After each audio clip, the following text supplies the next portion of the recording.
भारतीय नीति जैसा चाणक्य, विदुर, भीष्म नीति के अलावा हितोपदेश, जातक कथाएं और तमाम नीति कथाओं में हमें जीवन का ज्ञान, नीति और धर्म की शिक्षाएं मिलता है। उन्हीं में से हम खोज कर लाए हैं कुछ ऐसी बातें जो आपको दूसरे लोगों से गोपनीय रखनी चाहिए। हमने यहाँ पुराने समय में प्रचलित ऐसी 10 बातों को संकलित किया है जो पौराणिक किताबों में मिलती है। हालांकि आजकल इन बातों का कोई महत्व नहीं रहा, फिर भी कुछ लोग उनको मानते हैं। कोई व्यक्ति अगर आपसे हर तरीके से आपके राज जानने का प्रयास कर रहा है तो समझ जाएं कि वह आपका हितैषी तो कतई नहीं है। वह तो बस आपकी शक्ति, कमजोरी, योग्यता या बैकग्राउंड को जानना चाहता है। ऐसे लोगों से सावधान हो जाएं, जो आपसे खोद खोद कर कुछ पूछ रहे हैं। एक घर परिवार की बातें। बहुत से ऐसे लोग भी हैं जो अपने घर परिवार की सारी बातें अपने मित्र, रिश्तेदार या किसी परिचित से शेयर करते रहते हैं। ऐसे लोग बाद में पछताते हैं। इससे घर के सदस्यों में आपसी मनमुटाव और अविश्वास की भावना बढ़ती है। घर की बातें घर में ही रखने से जीवन सुखमय बनता है। छोटी मोटी समस्याएं जीवन में चलती रहती है। पति पत्नी का संसार व्यवहार गोपनीय रखना चाहिए। बहुत से मूर्ख लोग अपनी पत्नी के साथ उनका व्यवहार कैसा है यह भी दूसरों को बताते रहते हैं। आप अपने परिवार की बातें हमेशा गुप्त रखें, अन्यथा सुनने वाले तो मजे लेकर हट जाएंगे, लेकिन आप पछताएंगे। दूसरों की सहानुभूति हासिल करने के लिए आप कुछ समय के लिए जरूर राहत महसूस कर सकते हैं, लेकिन इससे आपकी कमजोरी ही प्रदर्शित होती है। घर का रहस्य। बहुत से ऐसे लोग हैं जो अपने घर में हर किसी की एंट्री कर देते हैं और घर के कोने कोने से सभी को अवगत करा देते हैं। जो लोग आपके विश्वास पात्र हैं उन्हें जरूर इसकी छूट दी जा सकती है, लेकिन हमने देखा है कि बहुत से ऐसे लोग भी आपके घर में घुसकर उसे देखना चाहेंगे जिनसे आपका कोई खास संबंध नहीं है। हालांकि जिस पर आप विश्वास कर रहे हैं वह कितना सही है यह भी देखना जरूरी है। पुराने समय में लोग संयुक्त परिवार में रहते थे और उनके घर भी बड़े होते थे। ऐसे में यह धारणा प्रचलित हुई कि किसी को अपने घर का रहस्य नहीं बताना चाहिए। सभी के कमरे अलग अलग होते हैं और सभी का अपना व्यक्तिगत जीवन होता है। हालांकि यदि आपके रिश्तेदारों को छोड़कर आपके यहाँ कोई आता जाता रहता है तो यह सुनिश्चित करें कि उसका आना जाना ड्राइंग रूम तक ही सीमित रहे। आपका धन। लोग जानना चाहते हैं कि आप कितना कमाते हैं। यदि आप सीधे सीधे नहीं बताएंगे तो ये लोग दूसरे तरीके से पूछताछ करके अनुमान लगा लेंगे। हालांकि आप अपने धन को जितना हो सके गोपनीय रखेंगे तो आपके लिए ही अच्छा होगा। इसलिए नहीं कि लोग कर्ज मांग लेंगे और फिर लौटाएंगे नहीं। इसके और भी कई कारण हैं। धन को अपने परिचित या रिश्तेदारों से गोपनीय ही रखने की सलाह दी जाती रही है, लेकिन ध्यान रखें अपनी पत्नी से गोपनीय रखेंगे तो आपके लिए वही धन दुखदायक साबित होगा। इसलिए आप इस बारे में अच्छे से सोच विचार कर लें। अपना अपमान। यदि सार्वजनिक रूप से आपका अपमान किया जा रहा है तो उसका जमकर प्रतिकार करें। फिर भी व्यक्ति को बहुत से मामले में कभी कभी मजबूरीवश अपमान झेलना पड़ता है। अपमान को दिमाग में ज्यादा दिन तक नहीं पालें, बल्कि इस पर विचार करें कि दोबारा कोई आपके साथ ऐसा नहीं कर पाए। यह भी याद रखें यदि आप अपने अपमान को प्रचारित करेंगे तो फिर कई लोग आपका अपमान करने लगेंगे, क्योंकि लोगों को आपके साथ कभी सहानुभूति नहीं रहती है। जो लोग किसी की सहानुभूति अर्जित करना चाहते हैं वही अपने अपमान के बारे में किसी से चर्चा करते हैं। अपनी अयोग्यता या कमजोरी।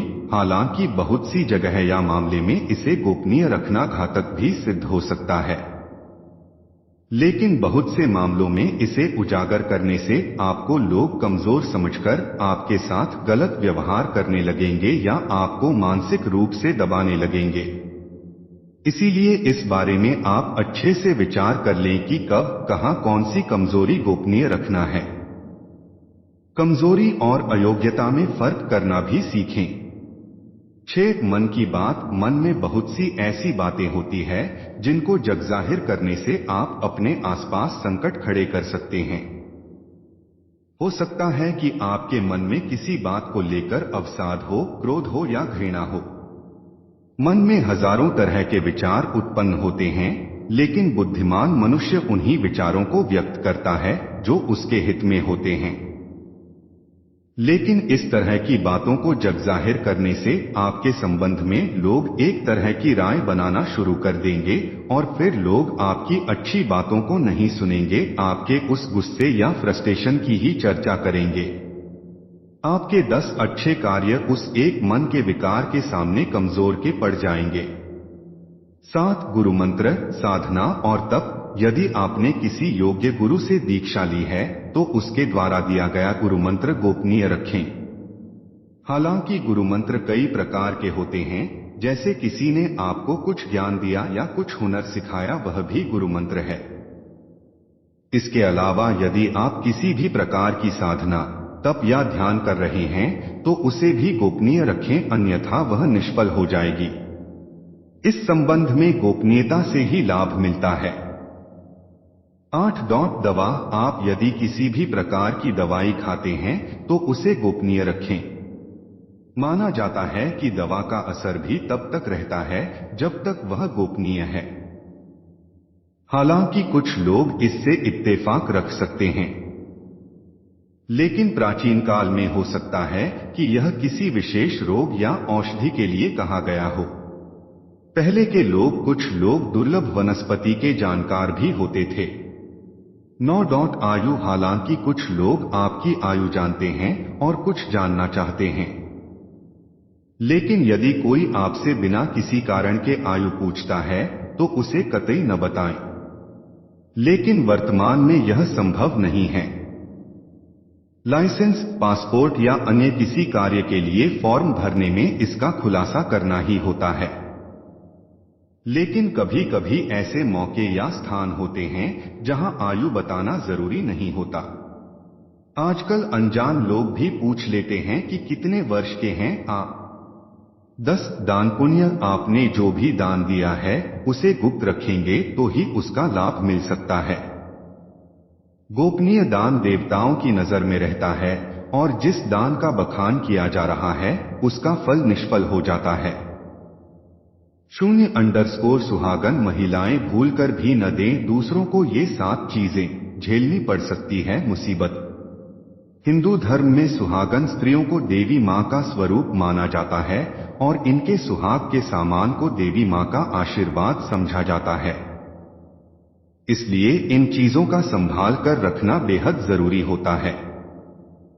मगर कई बार जाने अनजाने हम इस पर ध्यान नहीं देते हैं, जिसके चलते आपको खामियाजा भुगतना पड़ सकता है। 1. हिंदू शास्त्रों के अनुसार एक विवाहित महिला के लिए सिंदूर ही उसकी सबसे बड़ी पहचान होती है। इसलिए सभी सुहागिन स्त्रियों को इसका सम्मान करना चाहिए।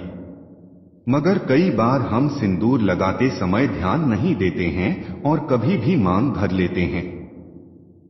मगर इसका सही तरीका यह है कि सिंदूर हमेशा नहाने के बाद सिर पर पल्ला रखकर भरना चाहिए। 2. कई बार महिलाएं साज श्रृंगार करते समय अपने घर परिवार में मौजूद अन्य सुहागन स्त्री का सिंदूर भर लेती हैं या उन्हें अपना सिंदूर दे देती हैं, लेकिन ये बिल्कुल गलत है। ऐसा करने से आपका सुहाग बंट सकता है और घर में कलेश हो सकता है।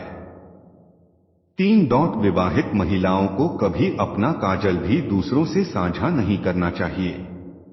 ज्योतिष शास्त्र के मुताबिक ऐसा करने से पति का प्रेम आपके लिए कम हो सकता है।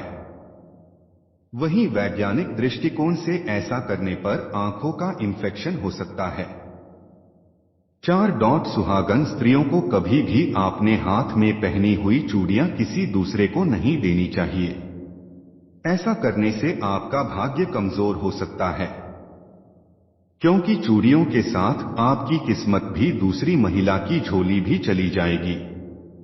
5. शास्त्रों के अनुसार विवाहित महिलाओं को अपने माथे की बिंदी भी दूसरों को नहीं देनी चाहिए। इससे पति की जान को खतरा हो सकता है। इससे संबंध विच्छेद का भी खतरा रहता है। 6. हालांकि कुछ धार्मिक ग्रंथों के अनुसार अगर आपको मजबूरी में अपनी बिंदी दूसरों को देनी पड़े तो बिंदी को आप पहले पान या किसी अन्य पेड़ के पत्ते पर लगा दें। इसके बाद पत्ते में रखकर ही उसे दूसरी स्त्री को दें। 7. बिछिया को भी सुहागन की निशानी माना जाता है, इसलिए इन्हें भूलकर भी दूसरों को नहीं देना चाहिए। ऐसा करने से आपका सौभाग्य छिन सकता है। इससे आर्थिक समस्याएं भी आ सकती हैं। 8. महिलाएं अक्सर अपनी शादी का जोड़ा अपनी बहन, सहेली व अन्य स्त्री को दे देती हैं, क्योंकि वो इसे दोबारा नहीं इस्तेमाल कर सकती हैं। मगर शास्त्रों के अनुसार दूसरी स्त्री को अपनी शादी का जोड़ा नहीं देना चाहिए। इससे घर की समृद्धि प्रभावित हो सकती है। धन्यवाद। ऐसी ही नई नई कहानियां सुनने के लिए पुनः पधारें। आपका दिन शुभ हो।